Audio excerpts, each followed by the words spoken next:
All right. Hi, everybody. Thank you for joining this exciting event for the Holistic Well Care Advisors Meetup Group.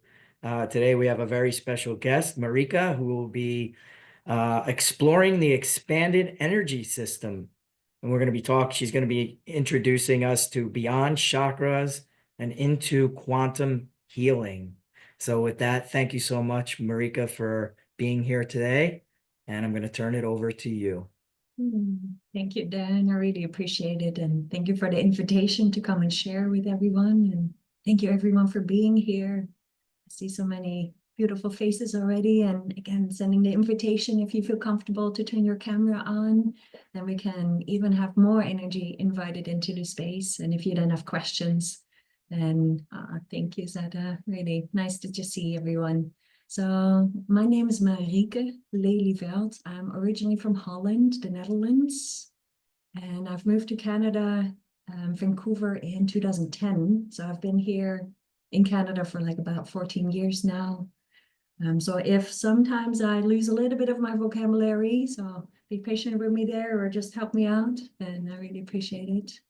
So my journey into quantum energy healing has been an unfolding, so to say, as everyone's journey unfolds and shows itself. So I used to be an animal health technician working for veterinarians in Holland, in Montreal, in Canada, in Vancouver, and used to work with horses, with dogs, cats, rabbits.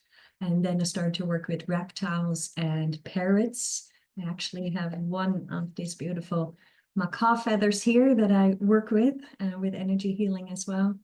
And that's where the animal communication came in, the animals really teaching me. I've always been very high sensitive, so picking up on energies. And I feel many of us in this space have an intuition, a knowing, a feeling, and sense energies. And that's why I feel we're called to come into this space to share with one another. I always say I don't teach, but I share, and therefore we awaken what we already know within ourselves. So my greatest teachers have really been the animals. And from the animals, actually, my dog, she tore her ACL. And through, as an animal health technician, I knew what I could do for her from the Western viewpoint of veterinary wellness and care, but I knew I could do more. And I knew I had something in my hands that I could help her with pain release after the surgery. She had to go through two surgeries, both her knees, $10,000 down the drain, or gave her new knees actually. But then afterwards, like, now what? And that's when I looked into Reiki, I looked into quantum touch, and quantum touch felt for me more in alignment because it purely works on the breath and the heart energy. And that's what I would love to share with you today, is how to stabilize your energy, how to expand it, how to allow your senses really to calibrate so that your gifts, your intuition can come forward even stronger, and that you can also process energies that are not yours, that do not serve you. And that also is about energies that possibly passed on from your lineage or possibly even past lifetime. And many of us feel that we're living now in this change of this age of great change. And we also feel the world that we would love to live within, but we're not fully recognizing it yet. So this is really that time where we're all called into action from a compassionate heart to create this new world. I'm going to pause here for a moment because there's so much that wants to be shared. Maybe I want to invite everyone to take a nice breath here together and just really feel into your breath for a moment, because I would love these 90 minutes that we have together to create maybe a little transformation within, or an opening of the heart, or just a connection with your breath. Or maybe you leave this 90 minutes and feeling a little bit more grounded. Whatever you walk away with, I would love it to be a softening within your own self. So therefore, my invitation is really to breathe. And every time I say breath, take a breath. And if we breathe all together, it even gets amplified. And we open up, actually, literally open up the field. And maybe I can start here with the foundation that the animals taught me. And then I would love to open it up for questions and kind of weave into this time and space that we have together. So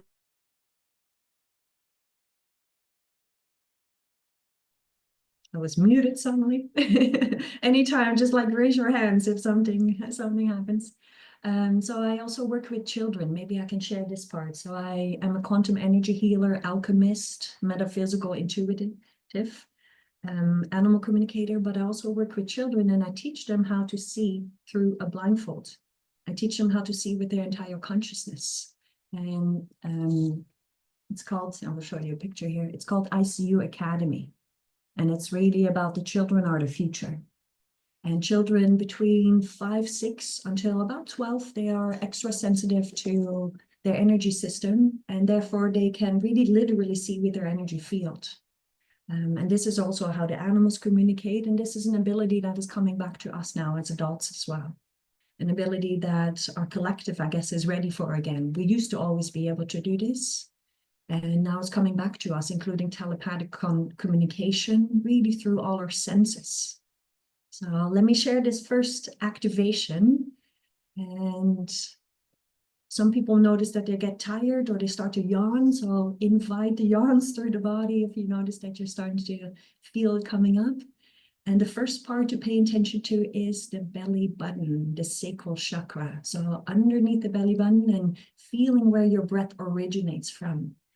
And then breathing that breath and visualizing the breath rises all the way to the top of your crown and ever so slightly above it.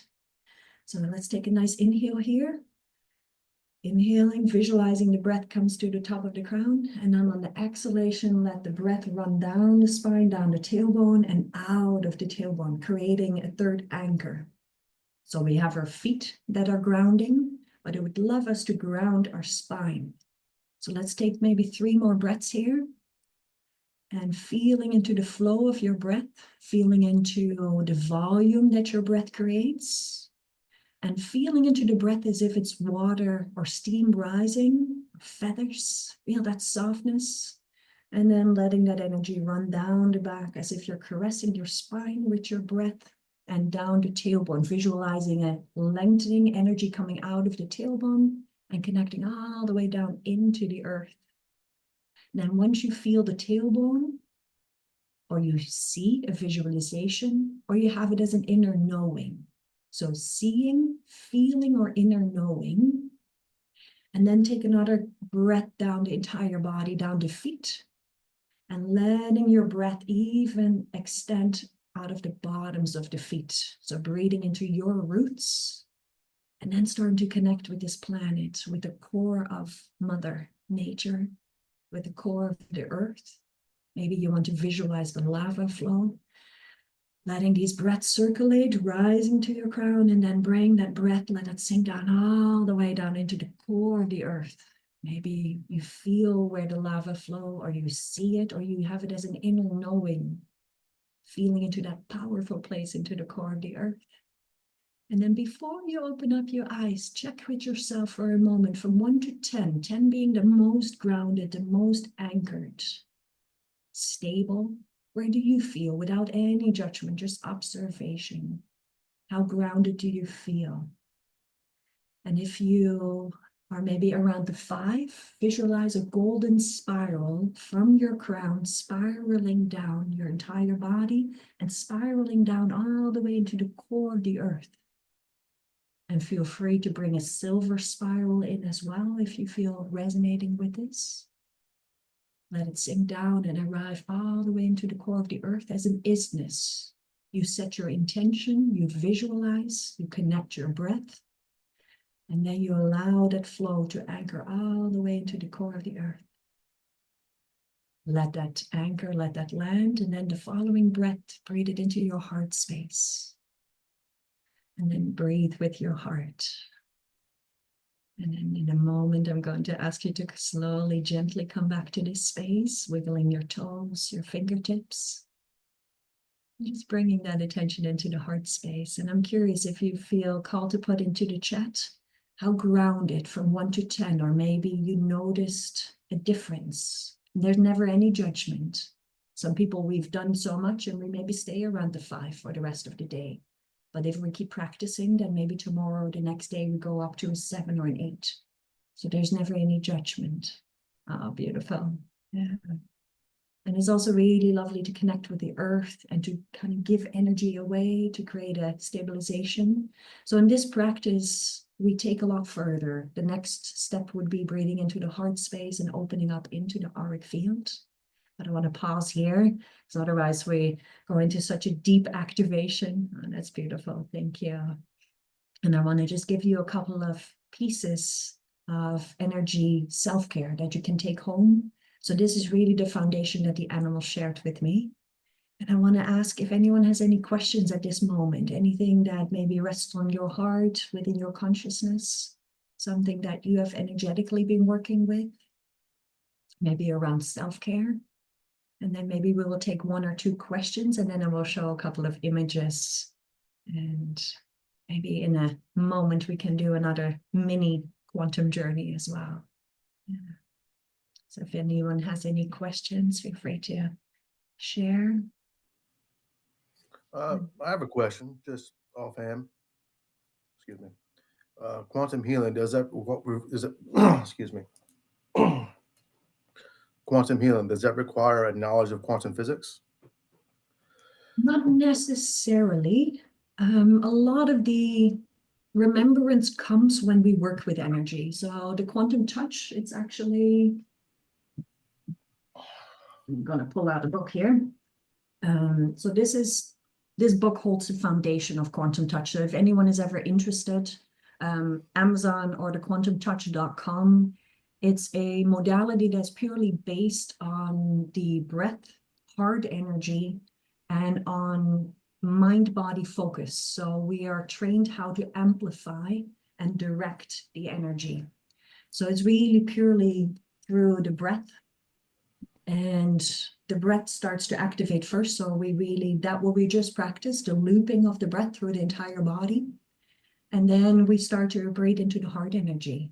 And the heart has a magnetic force field. Maybe this is a beautiful opportunity to share my screen here. Let me share this picture. I hope everyone can see it. So it's the energy field of the magnetic force field. And then you see also what happens, how our energy field shrinks and becomes smaller when we are in fear, or when we have a lot of energy accumulation, or when we don't believe in ourselves, or we have trauma in our energy field. And once the energy field opens up and we are in touch with the heart energy, it knows, it starts to guide us. So then when we work with quantum touch as a modality with other people or animals, it's purely about holding the hands on. So for example, someone has shoulder pain, then we will hold that area of the body, similar as Reiki, but we start to amplify and raise the frequency within that tissue, within that area of the body. We also, of course, work with the emotional system, the mind-body coherency, as well as the entire field. But it's through resonance and entrainment that the frequencies of the field will start to raise. And when the frequency of high vibration is held, lower, denser, accumulated vibrations, they tend to just naturally leave and be transformed. So you don't necessarily need to know anything about quantum physics. It's really about your willingness to tap into your own life force energy, your own heart energy, and to go into the right brain. Because the right brain holds more of the intuitive, and the left brain is more logic thinking.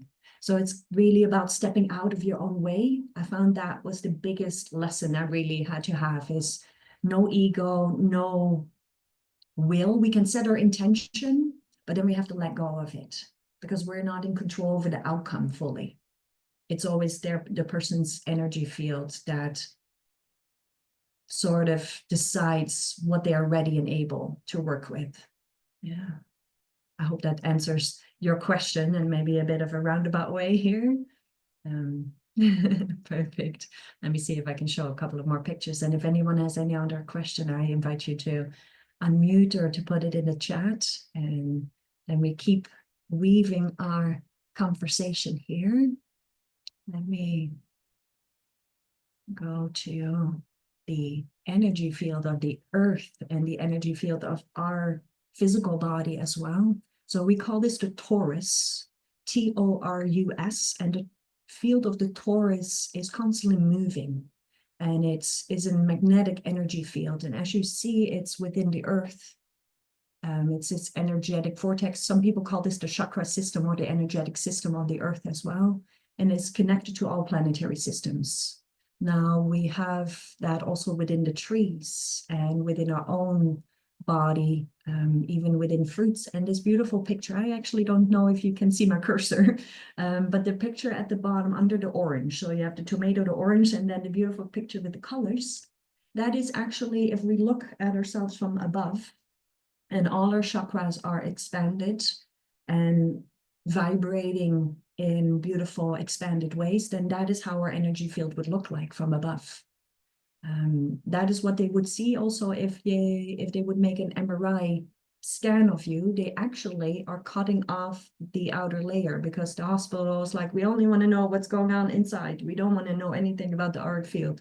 So they actually cut it off, but they do have this information when they do an MRI scan. So I thought that that was quite interesting to learn about. And then let me go to the, let me go to this picture. So when we are in touch with our auric field, we are in touch with our heart space, and we're able to go into coherency. Then we see very nicely on this picture, the space, what is coherent heartbeat, a coherent state of being. And then we also see when we're in frustration or sadness or grief or anger, any other state that is imbalanced. And the beautiful part about being in a coherent heart state, the HeartMath Institute in California has researched this. So heartmath.org, you can find a lot of information about the coherency of the heart. And after 5 minutes of your heart being in coherency, it actually starts to heal itself. So anyone with heart issues or any organ imbalances, heart coherence is really the most important to heal and to calibrate your entire energy field. And the beautiful part is, if I would be in coherency, but someone next to me would not be, then I keep breathing into my coherent heart space, and over time their hearts will also start to beat coherent, synchronistic. And then after 5 minutes, the heart starts to heal itself, and then it starts to take care of the organs. And only after it starts to take care of the emotions, the mental state, and the spiritual energy field. So they're sort of an order of importance to how the body, the mind, the soul heals itself. And heart coherence is really one of the most important areas to look at. And I have one more picture here to share. And it's about our brain waves. So if we bring the heart and the brain together, and we really look at our full consciousness, it is the brain. Let me actually show one other picture. It's the heart communicating with the brain, not the brain communicating with the heart. So if the heart is in coherency, you have clarity running, an energetic alignment with the brain. So we have clarity within our third eye, within our clear seeing. If we have the gifts of clairsentience, clairvoyance, all the clairs, they really come through an aligned energy body. So one of my specializations has become over time to work with people, with children, with animals, on how to be in a coherent state so that we really have access to all our senses, all our gifts, and can live our best self, our true self. And that is for everyone very different. And how to show up for ourselves on a day-to-day basis, how to be in a calm state of being. So when we look now at the brain waves, the top one, the very busy one, that is our everyday activity. We might now already, because I feel this is quite a calm space that we've created, we might now already kind of be between beta and alpha. But maybe in a moment we can, depending on how many questions come, we can maybe go into a little quantum journey and see if we can even go to a delta. And if I would bring you to a delta or theta, we will actually be sleeping if we're not trained. So that is in the beginning when we meditate, we might notice like, oh, I get so sleepy, and that is okay. It's our nervous system calibrating, and it's our brain waves getting used to staying awake with a deeper, I don't always want to call it a lower brainwave activity, because we actually have more expanded consciousness. We have more access to more spaces within our consciousness. And that's where we can ask questions, we can receive guidance. And that's also where we heal ourselves, because most of us, we have an overworked nervous system. We have shown up to all the spaces that society and our family, our friends, our relationship calling us. But then how do we get to the stillness? So that is one thing that I work with people, is like how to create that stillness so that we can show up on all the things that we want to do in life. I want to take a moment here and ask if anyone has any questions. So I don't want to just bombard you with information. I really would love to create an interactive space here. So if anyone has any questions or maybe even experience that you would like to share around something about the heart or intuition, maybe an experience that anyone has about a message that came from your heart space. I have a question. I put it in the chat. Is there a correlation with astrology within the quantum field? Thank you for asking that question. Yes, astrology, the planetary systems, and the quantum, I wouldn't say they are the same, but if we speak about the quantum field, we're actually speaking about all that is from the Earth plane, all that is in the planetary systems that's within our galaxy, and even the galaxies beyond. And you might have heard the multiverse or the intergalactic. It really goes beyond. And once something is connected, then it doesn't matter anymore how much time and space is in between. So that also means all our planets are connected with the Earth. So that means that they will always infinitely be connected with one another. And when we're born onto this Earth plane, we are coming to this Earth so if you are born on the 15th, then on that day, that specific time, the planets were in a very specific alignment. And therefore that aligns then with your signature of your essence, the signature of your light, of your energy. Therefore, we can also work with astrology and work with the planetary systems. Now, when we speak about astrology, I always break people's brains a little bit. So a little warning there, because I always speak about tropical astrology from the Gregorian calendar, and I speak about sidereal astrology or even Lemurian astrology. And Lemuria was before Atlantis. It was the golden age where there was the undistorted light. So when we speak about astrology, we do want to have some discernment on what do you feel called to follow. Now, for example, I do not resonate with the horoscope. I do not resonate with the star signs, the birth signs as they have been given. Now, this might actually be a funny game. What do you feel that I am in star sign as you know the tropical system? Feel free to put it in the chat. If anyone is like, oh, I have a feeling I know what she is. Feel free to put it in there. And then I will tell you my birth sign as from the tropical system. And then I will tell you a little bit more about that. Is the tropical system the actual like Aquarius and Pisces? Is that what you Exactly. mean? Yeah, exactly. Yeah. So Aquarius, beautiful. Okay. Taurus. I love it. And as we already see these names, they are Roman emperors, warriors, war gods. They were all around war and kind of like greed and taking. And they also, Leo, Pisces, I love it. And I will tell you in a moment, actually, a little background around why I'm laughing about this too, because within my tropical astrology, when I had my reading done, I learned that I have access to all the star signs. And that aligns with the work that I'm doing and the way that I always tune in. So I feel energy. So if I'm looking at you, I can feel your energy. I can feel your essence. And when I then from tropical astrology did my sidereal astrology and my human design and my gene keys and my destiny mapping, I got the Libra. So, okay, I will tell you, Scorpio, that is what I was born with. And then in tropical. And everyone will like, Scorpio, ooh, hey, will immediately have a reaction. And I would always lift with that of like, oh, that didn't feel right. You know, like everyone is like, ooh. And I always came with so much love. I just wanted to love everyone and love all the animals and love the world back into harmony. That's really truly what my essence does. Love the world into harmony. So when then I did from tropical astrology into sidereal astrology, and sidereal is measured from the center point of the universe. I guess that's the easiest way for me to explain. That is about 14 or 24 degrees different.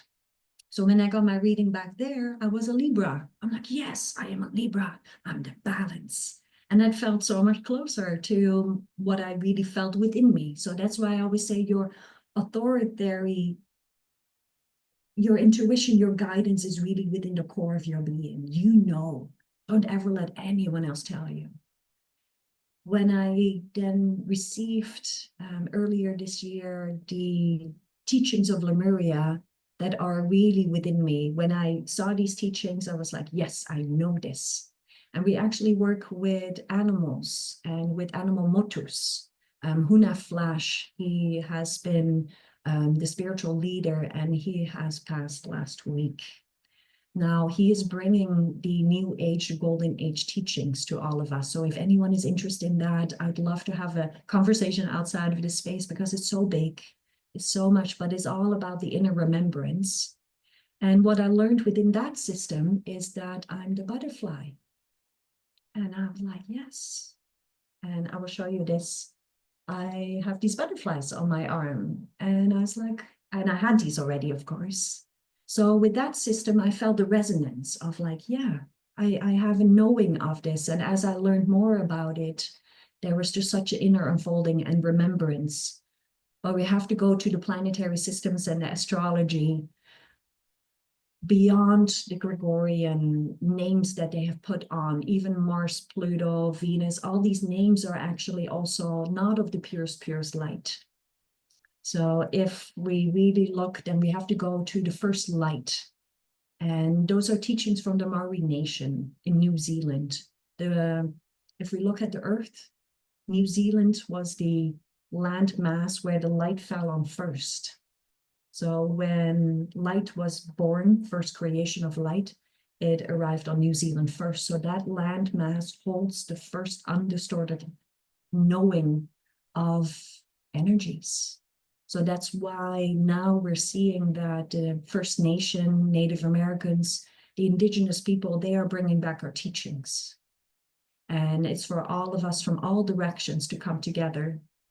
And that means then also that we receive teachings from all directions.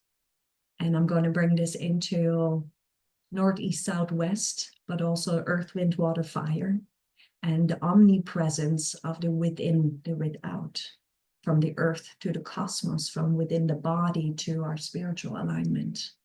So thank you. I know this was a very big answer again on how is quantum and astrology. So there's so much to share, and this is how I usually work, is one-on-one with people or in group. And we set an intention at the beginning if we work with a group on what is it that we want to explore, because we can really explore so much. But what is really most important is that we show up for ourselves, we show up for one another, and that we create so much self-care that we can optimize our capacity, that we can hold more light, that we can move more energy, and that we can step away from the trauma loop that a lot of us have been in. Because we're constantly healing from trauma, and we get new trauma, and healing from trauma, and it's a loop that we constantly are in. And as a collective, if we have to wait until the trauma has resolved and balanced, then we're never gonna get anywhere else. And so it's like, how can we hold the highest of light while then compassionately holding the trauma that is ready to be healed? I'm going to pause here because I tend to give big downloads, and I want everyone to have a moment here to process and to not feel overwhelmed too. So let's take a breath here. And if anyone has any questions or a follow-up or something that's like, oh, I'm curious about this, or I'm curious about that. And we just take a moment here of even 30 seconds of stillness, bringing us back into our still point within our own self. And that still point, we call it a 0 point. We can call it stillness within the movement. And from the stillness comes the sound. From the sound comes the knowing. And from the knowing comes the action. So when we are still, we receive a call to action, so we say. But first we are still, then we receive a sound. And the sound can also be a feeling. And then we have a knowing, a confirmation within our being, and then we put that into action. But then from the action, it confirms the knowing, it confirms the sound, it deepens the silence, the stillness. And from that depth of stillness, the light is born. So that is how we're always weaving within our own being and within what we bring to the planet, what we bring to the earth. So therefore, our inner stillment, our stillness, our alignment, that place where we can just be with ourselves, where everything can just kind of be for a moment. It's so, so important so that you can be your authentic self. You can be your authentic expression of your light in action, your love in action. Yeah. Just want to take another breath here and kind of see how's everyone feeling. And I hope I'm not kind of making everyone feel like too sleepy, because that's when the brain waves slow down. Hey, we have to then, if we get too sleepy, we can do a little fire breath. So we'll go like, so we just focus on the out breath and we let the belly button vibrate. So we actually just push out.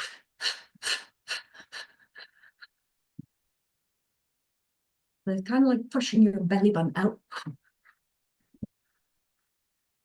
And then the breath, the inhale kind of naturally happens. And if you do this really quickly, it's like having a cup of coffee. So I personally stay away from caffeine because my nervous system can't handle it. I just get like fluttery in the chest and I get all sweaty and cold and hot. And so I pretty much just drink water all day and tea and maybe some pure juices in my water. So the fire breath and breath work, it really, Sada, your dog is amazing. What a love. I'm curious if you just did a little bit of fire breath, because when we are with animals and we do fire breath, they tend to like come to us. So fire breath sometimes can also purify and open up the heart space, and animals are just so sensitive when they feel an energy fluctuation, they come and check it out. And often our animals also have a job. They are here really. Oh my gosh, your dog is so sweet. Just overflowing love. And this is really what we can cultivate within ourselves too, is that overflowing love. So that when heaviness, darkness, shadow comes in from ourselves, from others, we have an overflow, we have a bit of a reserve. And maybe a nice little practice that we can do here together is to, for a moment, activate our heart space, the heart energy, so that you have something that you can work with after today. And I would love everyone, you can do this with your eyes open or closed. And this is a nice practice as well to, maybe sometimes we want to start with our eyes closed, but maybe then actually once we're in it, we maybe here and there want to open up our eyes so that we actually project our inner journey outwards into the space so that we can build bridges. Otherwise, we just have only an inner experience and we have an outer experience. And to kind of blend those worlds a little bit more. So breathing into your heart space, softening the breath, letting that breath rise again. And the more we practice this over time, we only have to let the breath rise once. But in the beginning, maybe we have to do it 10 or 20 or 50 times, and that's okay. Just until you feel, okay, when I visualize the breath rising to the top of the crown, then it naturally runs down my spine, out of the tailbone, connects down with the earth. And then take another breath, rising that breath to the crown, and then letting that breath fall, sink down your entire body, down your hips, your legs, your feet, and then connecting the feet and your tailbone together. And just letting that energy all sink down. Anything that you can give away right now, just breathe it down like a beautiful waterfall down into the earth. Letting everything be what it is. And then gently letting the breath, like softness of water, like a hug of beautiful energy, hugging your heart space. So breathing into your heart. And as you breathe into your heart, visualize that the breath loops from the back to the front, from the side, left to right, right to left, front to back. That the breath loop around the heart space in every direction before you let it sink back down into the earth. Just let's do that 2, 3 more times. Let that breath rise, moving the breath around the heart space. And as you move the breath around the heart space, ask how your heart feels. How does the space within your chest feel? How does your physical muscle feel? And maybe you see maybe you feel emotions. Maybe a voice, you hear something back. Maybe you see a picture or just a sensation. And then from that space, I would love you to visualize your most favorite color. We can work with color and frequency alchemy. And there's so much more that I would love to share, but just to keep it really on the heart, I would love you to choose the color that comes to you first. If you breathe into your heart and you feel into your light, feeling into what color comes first, can be any color. And if you don't have a color, then just breathe into a sensation or visualize a picture of a star, of a heart, anything. And then allowing that to expand. So breathing into that color now and letting that color move also within the heart space. And then breathing that color into your entire chest. So as you breathe that color into your entire chest, you also ask the heart's magnetic force field to gently open up towards the shoulder blades. Gently opening up through the back body.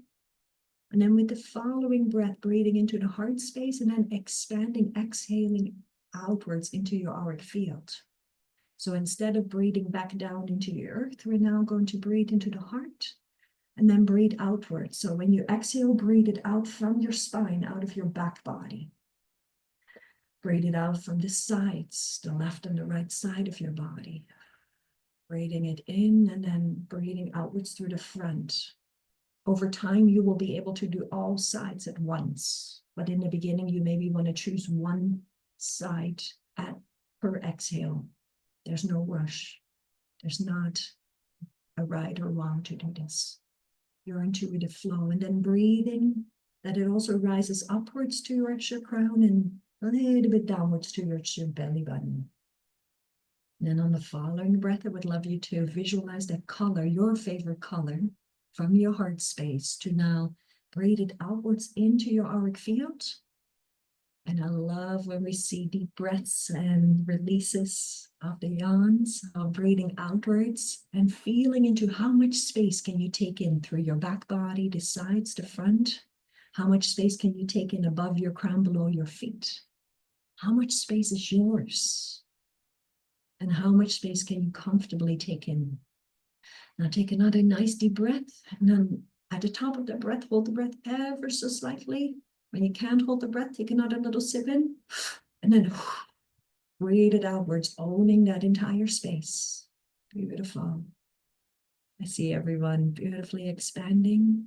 And then from this space, just another breath into your heart. And as you hold your heart with your consciousness, call upon your soul self, your higher self, the essence of your being, and call upon your essence of your being, your multidimensional self, to come into your heart space and to anchor, to rest within your heart, within your most favorite color. So that from here on, when you breathe with your most favorite color, the most favorite frequency of your heart, your essence, your soul, your higher self is right there connected with you. And then it's about you breathing that connection into your auric field so that all parts of you come into center. I'm going to give a moment here for people to allow that unfolding, that unwinding. And in a moment, invite you to come back into this space, wiggling your toes, your fingertips. Feel how grounded you are. And feel if you need to take a breath down into the earth or if you're good. Yeah, just kind of feel how your back body feels, how your heart, feel if you're feeling lighter or if there's any heaviness in the body. And just observing without any judgment. Well done, everyone. Really was beautiful to see. So I would like to ask, how did you feel when you were breathing into your heart space, or maybe when you were breathing into your auric field? Does anyone would like to unmute themselves or put it in the chat? I'd love to kind of see. Yeah, I am. I'd love to. Yeah. Hi, Marika. Thank you. Um, I just wanted to say thank you also just because I believe you're such a wonderful guide. And I sometimes when I've been a student of, and it could be any variables, a student of a guided visualization, I can't stay with the guide because of their energy, I think maybe. But your energy is really nice. And I was going to ask you if you had recorded guided meditation somewhere that we could access at any other point. Yeah, oh, thank you so much for asking. If you go into my website, so Mhm. consciousquantum.com, Okay. under, I guess under resources, if you go through the menu, you will find it. It says meditations. Yeah, Cool. thank you. I Thank appreciate it. you. Yeah. I also offer, if anyone would like to have a personalized meditation recorded personally for them, depending on what you're going through, then that's of course always an option too. But that's where I often also work one-on-one through a quantum journey, where we meet over Zoom and we establish the foundation, the breath, grounding, heart energy, and then we're ready to go into the quantum space. So this was really all to prepare for the greater journey into your consciousness. And when we then one-on-one go into the quantum space, then you give feedback and then we alchemize with what you see. Plus we can go into this lifetime's alchemy, future, but also the past of this lifetime and any past lifetimes where any information wants to be transferred over, because a lot of us hold a knowing, a wisdom within us that is not just from this lifetime. There's just an innate knowing, or we're so connected with spirit that we constantly pick up wisdom. Some people call that tapping into the Akashic record, or tapping into the quantum, or tapping into the field of oneness, source energy. So yeah, there's so much. Thank you for that. It's I have a fun little practice here that wants to come up next, apparently, but I want to ask if anyone has any questions here, anything that you would like to share. Oh, I have a question. yeah. So for me, like I'm really intrigued. I've always studied this stuff, and one of the people who I follow, who you may know, is Joe Dispenza, and he talks a lot about this. And one of the things that I learned from him that I never knew about was sensory neurites, and that we have sensory neurites in our heart. And it's very interesting because once I learned that, it all made sense to me when I look at the research or just the stories where people have had heart transplants and they start to take on the characteristics of the person who used to have that heart, and they never did any of those things. And so your heart is almost, those sensory neurites that we have in our hearts are like mini brains. It has memories, it stores these things. This is where the feelings come from. So I try to make it a practice, like when I have some very important decisions to make, to not tune into my brain so much, but more so my heart, where the thoughts that I'm trying to, or the answers I'm trying to reach are here more so than here. Yes, exactly. And I This was wondering if you could talk a little bit about that, maybe. Oh, beautiful. Thank you. Yes, for sure. I hear constantly from people, oh, the work that you share is like the same as Joe Dispenza or Greg Braden, or there's these beautiful teachers that really bring awareness to our potential and the power that we have within ourselves. So I've actually never followed them, but I know of their work. And when I see someone's work, I energetically feel that it's in alignment and that we're speaking about the same, because we're tapping into the purest of source energy. So that what we're speaking comes from the same place, so to say. And when we speak about the heart, we actually have the universe within our heart, the constellations of energy, how the universe holds it. We have that within. That's why we all say the micro and macro. There's a space within our physical heart that surgeons know not to cut within, because if they would cut in that particular piece of the heart, there's no life stops, so to say. Then they cut into that universe. The heart and the brain coherency is one part of our alignment and the way of authentic expression. But I'd love to take it a little step further, and I'm looking now for like to take it a little step further. So we have our what we call our chakra system, and I actually would love to, if you say chakra or you say kaha, what feels older? Chakra or kaha? Chakra, kaha. Aha. Kaha, yeah, exactly. So they say chakra system has come after the mountain, after civilization. Kaha, we're speaking about the first light. We have Mahakawatahi. Mahakawatahi. That's the first light, the first breath, the first born, the first love, the first stone, and the first fire. And we're really going back to undistorted light. So I'm going to show you the system. Now, don't pay attention too much to the sounds, because these are the sounds of the chakra system.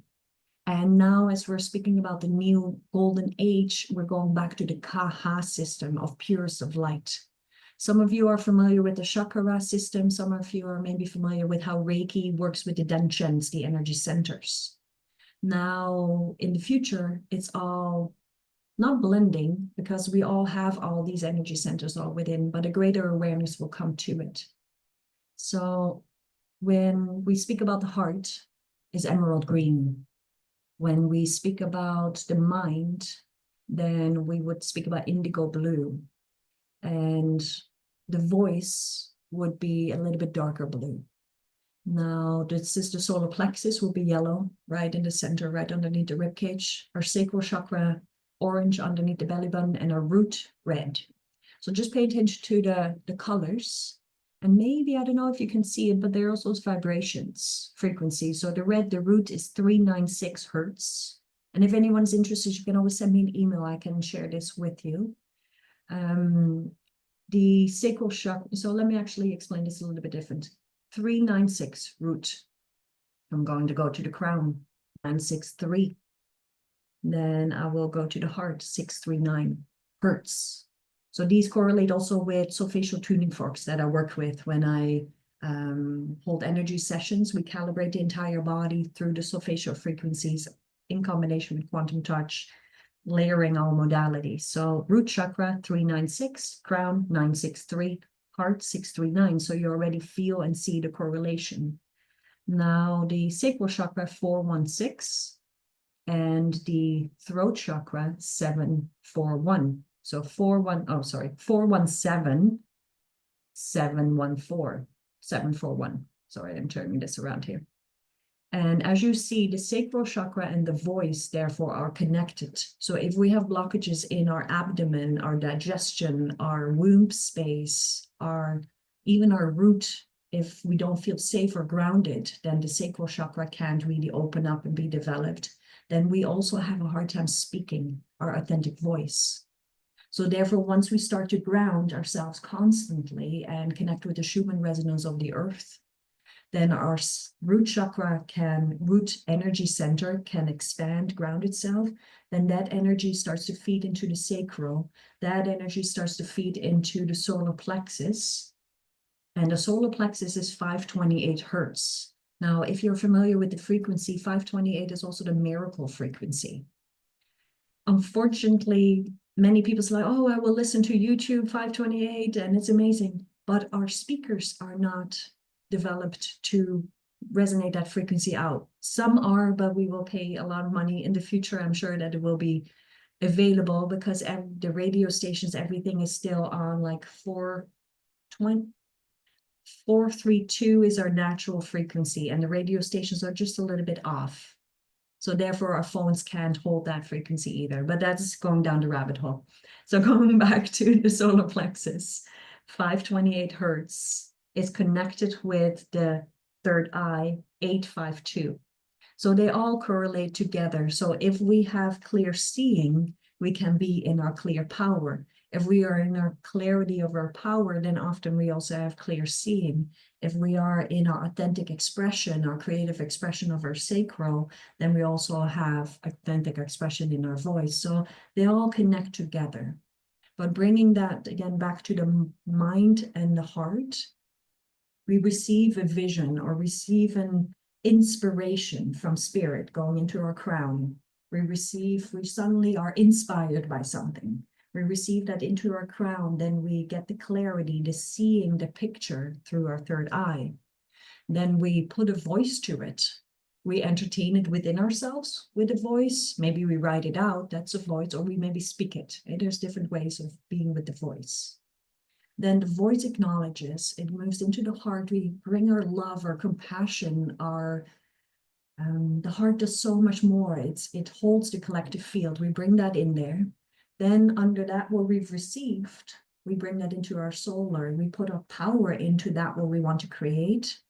Then in our sacral, we have authentic creative expression. It starts to really form itself. Then it roots and grounds into the earth.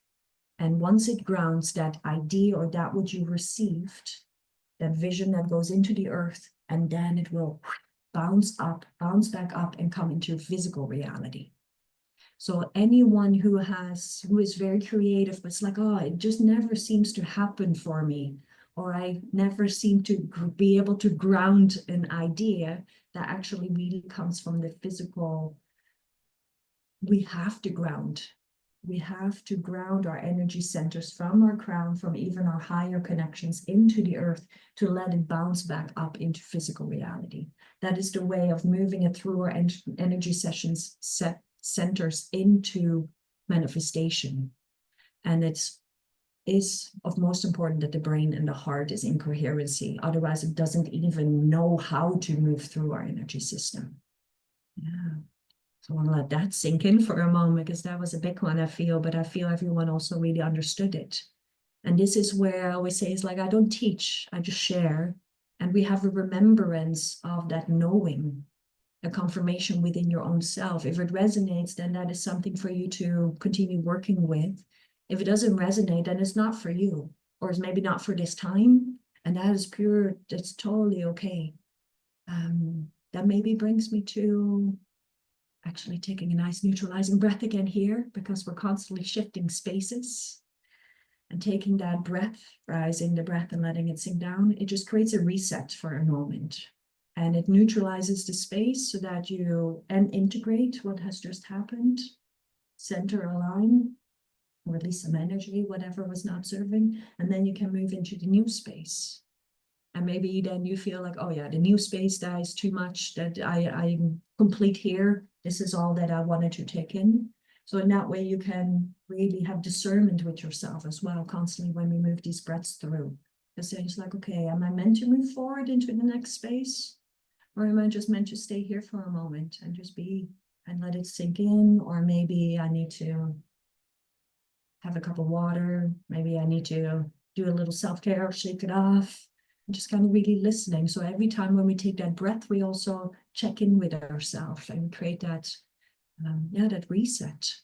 Because there's so much that wants to be shared. I want to share about muscle testing. I want to do a little game about that I do with the children. I also want to just take a moment here and just be, because life is already so busy. And I think we often forget how to just be and just be. What is really being, hey? How does that even look like sometimes? Just letting everything be and letting that stillness, because from that stillness, new things can present itself over that the brain just runs with the show. And if we can go every time into stillness and let inspired action move you forward, then it's spirit moving you forward. then you know it's always in alignment. But if you know, oh, it's the brain, I have my to-do list, and I would just keep going down the to-do list without checking in with self, then you know the brain is running the show.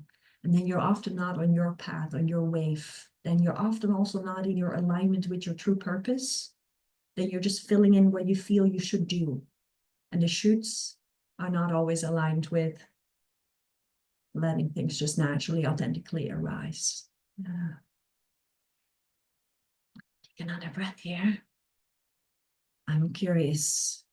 I'm going to ask you, one would be, I want to share something about muscle testing. Two would be playing a real fun game that I do with the children. And we can do both, but which one would you want to do first? One would be muscle testing. Two would be a fun game with the children. One, two, one. Okay, we'll do one first, and then we go into the fun game. One was muscle testing. Essay, correct. Okay. So muscle testing is pretty much, will take us like a moment actually to figure this out. So thumbs and middle finger, and we interlock them, and then we interlock them. So as if you're like locking them in, you can't pull them apart, so to say. I'm going to ask some questions, and with a yes, it will stay strong together. With a no, it will come apart. This is the same way as muscle testing that maybe some of you are familiar with when you're with two people and someone holds your arm, asks you something, and tries to push your arm down. When it goes down, it's a no. If it stays strong, it's a yes. So this is the same. You can just do it yourself. Once you're familiar with this, then you can start to pay attention to your solar plexus and the center really within your chest. If you move forward a little bit, when it opens, then it's a yes. If it tends to close, or you get a maybe or a not sure, or you lean back, then it's a no. So once you do this and you're familiar, then bring it into solar plexus, and then you don't even need the hands anymore. So we're going to ask a question first that we know is a yes of. Now, usually I do this one-on-one, so then I know what hair color or eye color someone has, and then I just do that. So maybe you want to do this for yourself and know maybe your hair color and say, I have so-and-so hair color, or I have so-and-so beard color. And then just saying, so for me, I have brown hair. I'm actually gray as well. So I have brown and gray hair. And then if you feel into the strength, so you want to relax your shoulder blades. You don't want to like really hold it. You want to kind of have a relaxed grip. And then you ask, do I have brown hair or do I have other color hair? And then you feel the tightness. Okay. If everyone, and you can do this on anything that you know is a yes. I just want you to kind of get familiar with that feeling. And now we're going to ask something that we know is a no of. If no one has green hair, I believe here. I can see Jess and Frankie, but I have a feeling that you don't have green hair. So I'm going to say, just make it as a statement. I have green hair. I have green hair. And try to pull it apart. Okay. Now do it again with the hair color that you actually do have and feel it again. It's like I have brown, gray hair. Okay. And you want to ask the question to really the fingertips. And as you ask it, you already kind of want to just let it happen. So we're not forcing it closed. We're not. Okay. So now we can ask any question. You can ask any question about yourself, about other people, about your animals. Zara, if your dog needs a supplement, you can ask, should I give this supplement to my dog? And the funny thing is, if you hold the entire bottle, should I give this to my dog or should I give this to myself? And I'm looking at it, it might say no. But if I then visualize only one spray, like only one spray, then I was like, oh yeah, yes. So the same with supplements. You maybe look at the bottle and you maybe get a no, but take one capsule out or one dosage out of it and then look at that and then ask again.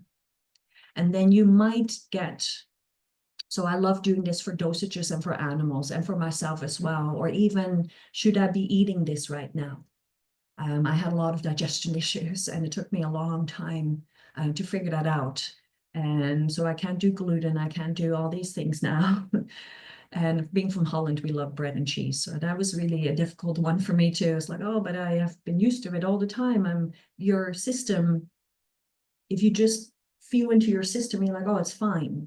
But if you actually really, really ask, it might tell you something different. And then starting to listen to that sensitivity, it cleans up your system. And then your intuition and everything becomes even stronger because you're cleaning up your system and it knows you're listening to it and it creates a momentum. So yeah, the muscle testing. So is there anything that anyone wants to know and that you're curious about? Because we could even together do some muscle testing here. We've done it on Vancouver Island with a one of those old growth trees. We were with 6 people or 8 people, and we were all standing around the old growth tree. And we were curious about how old this tree was. So we started to muscle test. And we can do this also with animals or with people that you rescue animals, for example, if you don't know the age or if you need to know certain things, we can muscle test. When we were muscle testing the age of this tree, we went up 100, 200, 300, 400, 500, 600, 700, 800, 900. And then we did it all kind of secretly so that and then we started to see with one another and they said, okay, most people like slept with 900. And then it was like, okay, 825, 850, 875. And we all had the strength with 875. And then after that, it started to slip through and open up. So it was really fascinating to receive answers through the muscle testing. Yeah. Does anyone have any questions about muscle testing? Some people say, oh, it doesn't work for me. They may be a little bit too tight in their shoulder blades. They may be not yet fully honest with themselves. When people say muscle testing is difficult for me when I do it this way, then I suggest to do it with someone else with the arm. So for me, this would be like, I will hold my arm strong and I say, my name is Marieke. And then someone tries to push it. Even for yourself, you can actually, and then if I say now my name is Dan, well, yeah, no, my name is not Dan. And so you can test on anything kind of in that way yourself too, but if someone else does it for you, it's just super clear. And that might help if this does not work for certain things. And it's really all practice and developing. The other day, I had a tendency of putting my pendulum in my pocket and the other part fell out. And when you lose gemstones, then they're for someone else. So I only have this part of the pendulum at this moment, so I can't fully show. But if you have a pendulum that is on a little string, and it can also be a piece of jewelry that is on a necklace, and you hold it, and you just start to feel into it, again, with that relaxation, and then you can ask yes and no questions. For me, when I get a yes, it goes in a circle, and a no is like this, and sometimes it goes, and then it's a maybe. Sometimes go really strongly, sometimes just a little bit. And that we can all receive information from it. Yeah. So that was my little part of muscle testing because I love it so much and we can really find so many answers through just muscle testing and listening to yourself. Self-care practices. Would this be good for me? Should I be doing this?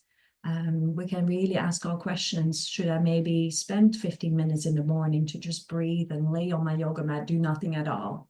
Or should I make it a half hour or an hour? No, not an hour. Okay. 15 minutes. No. Okay. 20 minutes. Yeah, 20 minutes. So find your sweet spot with muscle testing and then show up for yourself how your system is asking of you, not how your mind has put in your day-to-day life. That brings me to, maybe I can show this. I mean, this will, feel free to send me an email and I can send you a copy of this. It's not very, you probably can't really see it with all the lines, so I'll tell you what's on it. Here we would write our intention.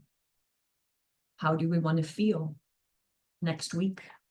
Maybe even today, but what do we want to step into? How do we want to feel in 3, 6 months, a year from now? We set our intention as if it already has happened. Then we find a mantra that aligns with that. And I can help people with that of finding the shortest mantra that you can repeat so that your light, your energy keeps aligning. And then we look at emotional, mental, physical, and spiritual energy field. And we look at tools for healing, movements, and nutrition supplements. And maybe one of the things can be EFT tapping, emotional freedom technique. And I feel some of you maybe are familiar with EFT tapping, and it's tapping on the body to release the energies from the amygdala to fight, flight, and freeze. An amazing modality that you can learn for free. I love free resources. If you've not noticed yet, I love sharing.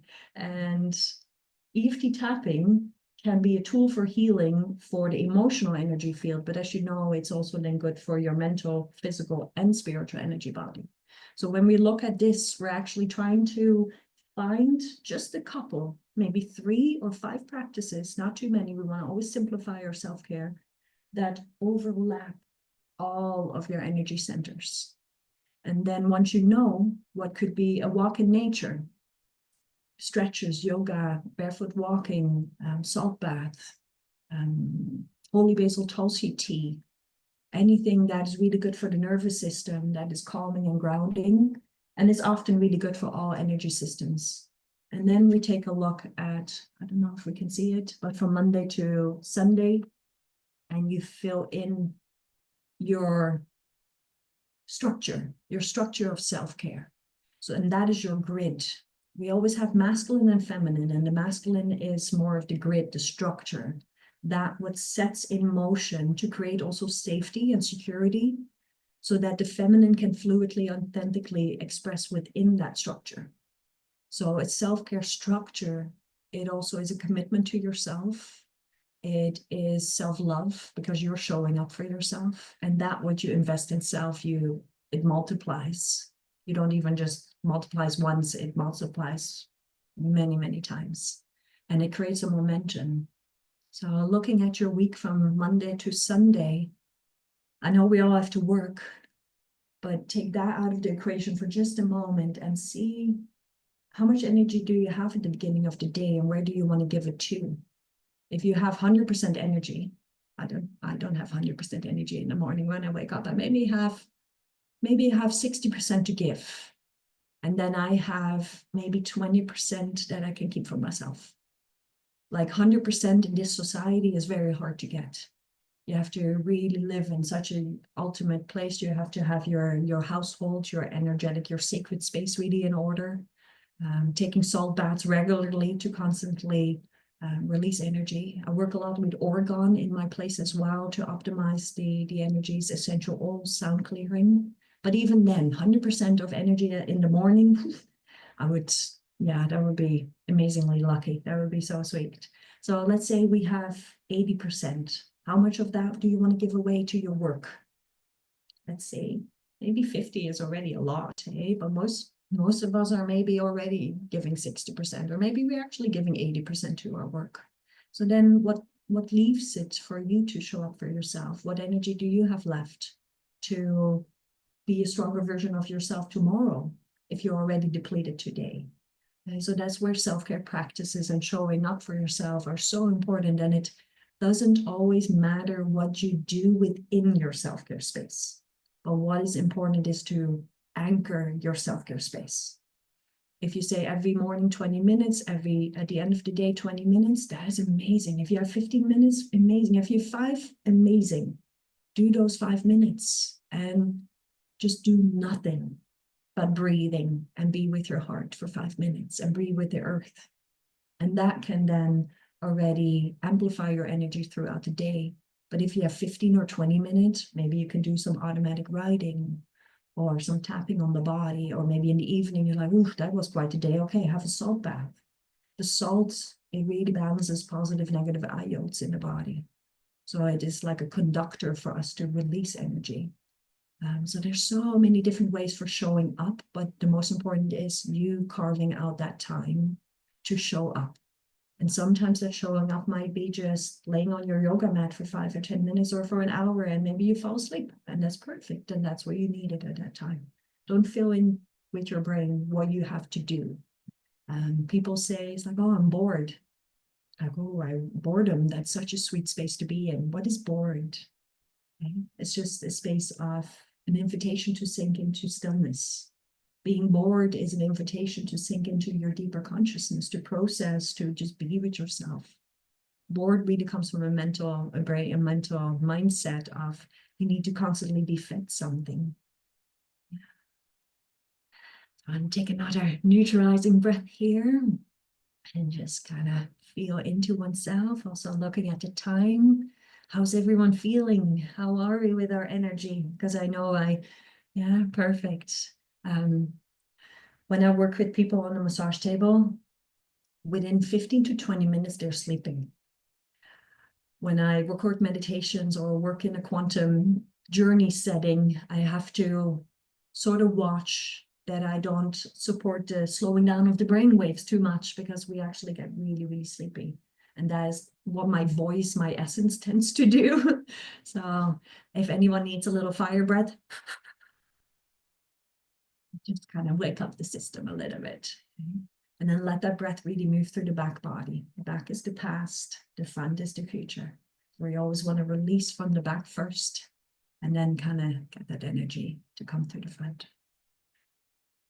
Does anyone have any questions here around anything that we've spoken about?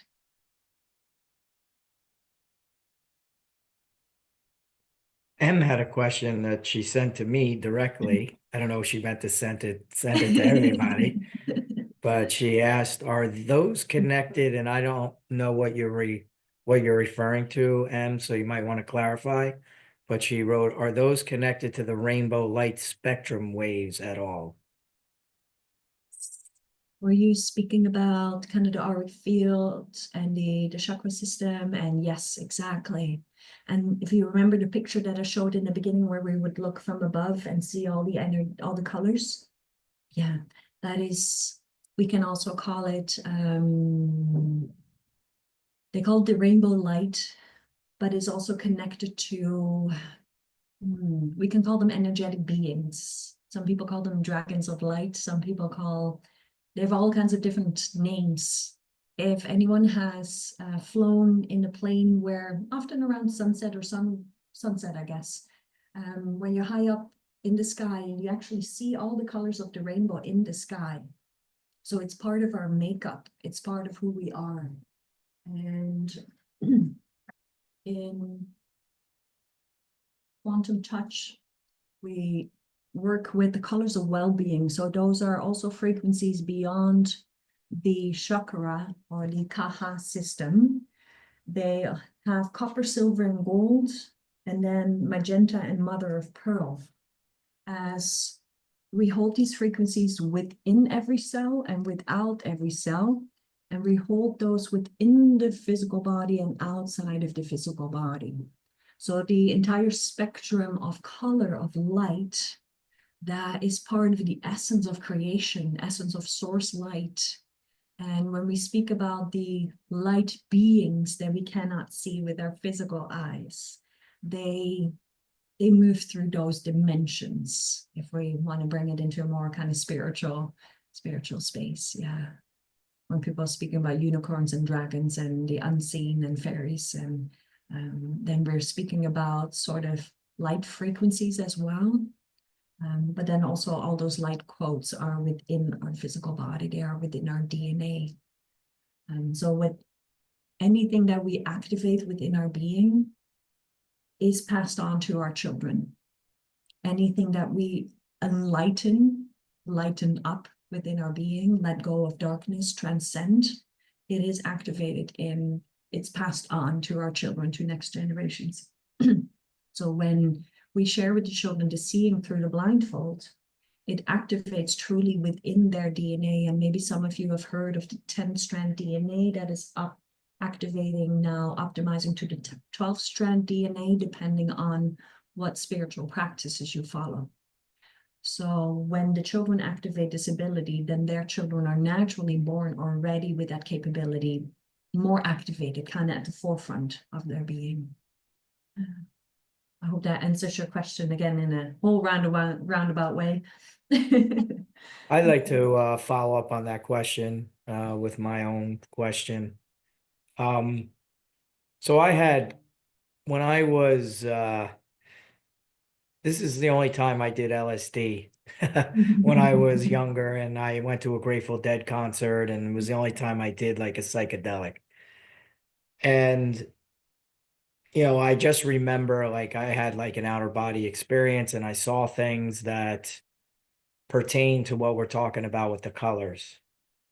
And I really believe that I wasn't just seeing, like, I truly believe what I saw is what I saw. But at one point, everybody was each individual person that was there had were surrounded by their own aura or force field when they were walking around. Some people were blue, some people were red, some people were basically the colors that you just showed. And my question to you is that your permanent color, like your aura that you walk around with, or do they change based on your mood? Like, you remember when we were younger, Have they would these have those mood rings rings, yeah. and you change. So does that change like as you, Yes. how you Yeah. feel? Good question. I love these questions. And that's how we all create greater understanding. And as I'm tuning in and I will come back, you feel in your own resonance, if that's your truth as well. So it changes. And when we see color, so especially if we would be taking LSD, you might see a certain emotional frequency of them that correlates with your energetic state that you are in. So you are seeing that what resonates and aligns with what they are holding. Maybe outside of the LSD experience, and you would be energetically able to see their energetic field, it might have more other frequencies and colors within it as well. Now, if someone does not have their throat chakra, their kaha system of their throat developed, then there might be a lack of blue in their system. If they are extremely spiritual and they're kind of like always like floating off into their spiritual alignment, then they might not have so much red in their system, but they may be like vibrantly violet as you see their frequency. But it changes. It changes depending on your mood. It changes if you're, when we speak about light and dark, I speak about contraction, darkness, expansion, light. So if you have just experienced something that gives you more darkness, contraction in your system, then all your colors will look very differently as well. But maybe a breath or 10 later, you're like opening up, doing the practice that we did earlier. It's like, oh, okay. And everything starts to synchronize again as well. So our system knows how to balance itself, and that is the beauty of our system. And I might not have spoken about that enough, of how we can trust our system, but we have to give it the perfect circumstances to balance and to calibrate itself, so to say. And your navigation will be able to also tell you how you can calibrate, harmonize your system. Nature plays a big role, the breath, the heart energy, the grounding, but then also really listening to your system. And some of us, we can see or start to see colors within ourselves. And that actually brings me to, maybe I can take the next 2 minutes to polarity alchemy. It's something that most of us know intuitively how to do. So if we breathe into our body, we feel where there's maybe a tension. So it's like, oh, I feel a bit contracted in the chest. A lot of us do often. So I was like, oh, let's look into our chest, and maybe we want to close our eyes and actually look into it. Part of our body where we feel tension or contraction can also be our abdomen, can be our hips. And then look into the color. And the color can also look like molasses, peanut butter, rocks, gravel. It can look like gray. It can look even like black. But try not to identify with that color. But I want you to see the color. I want you to feel into sort of the flavor of that energy. Is it sticky? Is it like rock?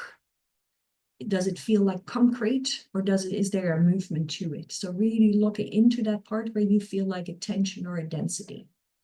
Now, when we get a feeling, we maybe get a visual, we maybe get a sensation. Some of us get a flavor, and we really look at it. And then we ask, once we look at it and we compassionately hold it, we don't want to push it away, we compassionately hold it, however dark it is. And then we ask that particular energy, what is the opposite? What is your polarity? What is your opposite? And if some of you maybe now quietly, or feel free to put it in the chat, what is the name of that would you feel? So maybe you feel sadness, maybe you feel grief, maybe it says pain, maybe it says fear. So you get the color, you get the flavor, you get the density, you get the word of what it's giving you. So if it's giving you fear or sadness or pain, ask what is the complete opposite? What is the polarity of that one? And if it's sadness, then maybe the opposite is happiness, but it's your word, it's your frequency. And then with that opposite, ask immediately what color that one has. And flavor, lightness, and feel into the formation, the constellation of that opposite, that polarity alchemy. Now bring that color underneath and around that energy that you want to transform, and allow. So for example, if sadness is dark and like molasses and it's a bit sticky, but maybe feels like some gravel in there, and for everyone it can feel very different. The opposite might be happiness, and it might be yellow or green. Then bring yellow and green underneath and around that what you want to transform, and let them be together. Let them sort of have a conversation with one another and observe. Observe that conversation that they're having, and then keep asking, how can I show up to transform, to alchemize, to transcend? How can I show up now for myself, for my highest good? And then your answers, your insights will really come to you. So that's another way of polarity alchemy, we call this. And if anyone wants to look into that further, then I really invite you to send a message, and we can have a phone conversation on my website. I offer some free complimentary phone calls, or send me an email, and we can always just have a conversation and see where you're at, see where you want to go, or what is happening for you. And then with polarity alchemy, contrast alchemy, or any of the tools, I have so much to share. And I have to really always like thread carefully and just gently, so that you only pick up that is what for you, because there's so much out there in the world. Not everything is for everyone. Yeah. Thank you for moving with all of this. I know this was a lot to take in. I just kind of hope I planted some seeds here, and it's really truly a pleasure to be here, and hope in the future maybe to connect with all of you more. Yeah. Does anyone have any questions before we slowly round up and close our space together? I have a question. Dan mentioned the heart when someone has a heart transplant. And I've heard this before, that your heart has a memory. So when that heart gets put into someone else, it has like a personality, or I don't know what, it's strange. It holds their signature of their energy, the signature of their light. And Right. what we call our essence is connected to our soul's essence. And when we come to this planet and we're coming to the womb, the heart and our soul's essence really connect together. It's like our soul's essence moves through and operates through the heart space. And so when the heart is transferred, then you do pick up on some of the essence of that person who has lived with that heart, because every cell holds cell memory. And when we're born, we even have cell memory of our parents, our grandparents, our entire lineage. And we even hold cell memory from our past lifetimes, as it all gets transferred into the physical form through our essence, through our light. And our light is kind of like a signature of what we are and our expression. Sometimes people also have a near-death experience, and then when they come back to this planet, they are enlightened, or they emerged with another soul, because their journey is not complete, and it is an opportunity for a higher soul to come in. And that might also sometimes with heart transplant, where So to say those two souls, those two essences have to now work together.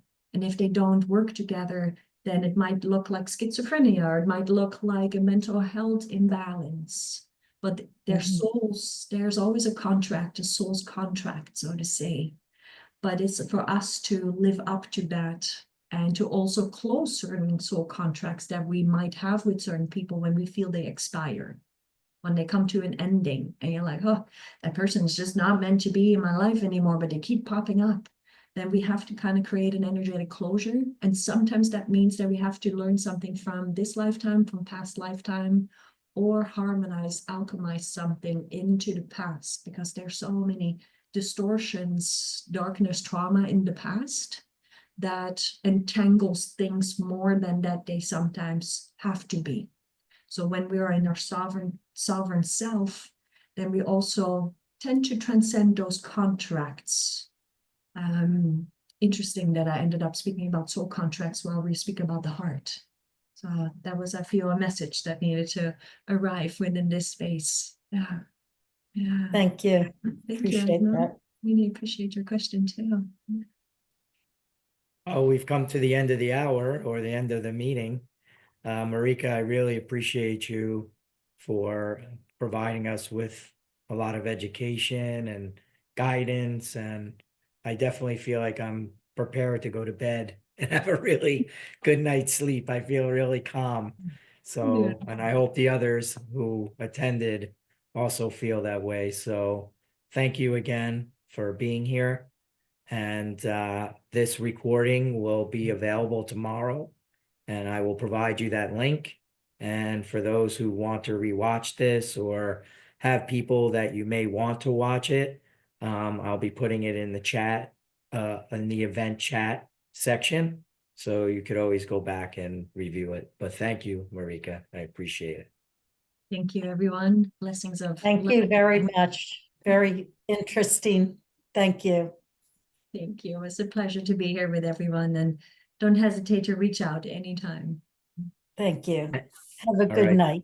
Have a good Okay. night, everyone. Good night, everybody. Take care. Bye.